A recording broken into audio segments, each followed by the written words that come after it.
హరే కృష్ణ. భగవద్గీత 11వ అధ్యాయం 5వ శ్లోకం. శ్రీ భగవాన్ ఉవాచ పశ్య మే పార్థరూపాణి శతశోత సహస్రశః నానావిధాని దివ్యాని నానావర్ణాకృతీని చ. భావం: విశ్వరూపం చూపడం కొరకై దేవాదిదేవుడైన కృష్ణ భగవానుడు పలికెను. ప్రియమైన ఓ అర్జున, పృతకుమార, వందల కొలది వేల కొలదిగా నానావిధములు దివ్యములు పలువర్ణములు అయిన రూపమును నా విభూతులను నీవు ఇప్పుడు చూడు. సర్వోన్నతుడైన శ్రీకృష్ణుడు అర్జునుడికి తన విశ్వరూపంలో ఏమి చూపిస్తాడో శ్రద్ధగా చూడాలని సూచిస్తున్నాడు శ్రీకృష్ణ భగవానుడు. ఈ శ్లోకంలో రూపాణి అంటే వివిధ రూపాలు అని అర్థం.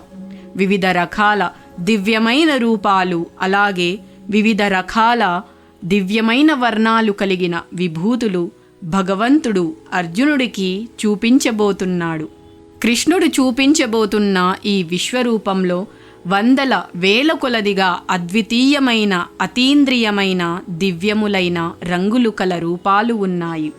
ఈ శ్లోకంలో కృష్ణుడు చూపించబోతున్న రూపాలు భౌతిక జగత్తుకి సంబంధించని ఆధ్యాత్మికములు మరియు అర్జునుడు ముందు ఎప్పుడూ చూడని రూపాలను సూచిస్తుంది.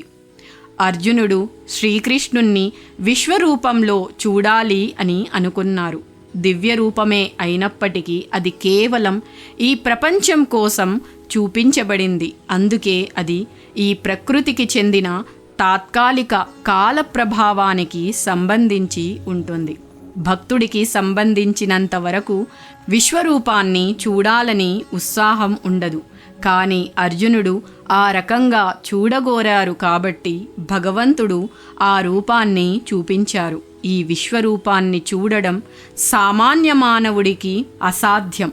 దానిని చూడడానికి శ్రీకృష్ణుడు అతనికి శక్తిని తప్పక ఇవ్వాల్సి వస్తుంది. ఈ విషయం గురించి మనం రాబోవు శ్లోకాలలో తెలుసుకుందాము. హరే కృష్ణ.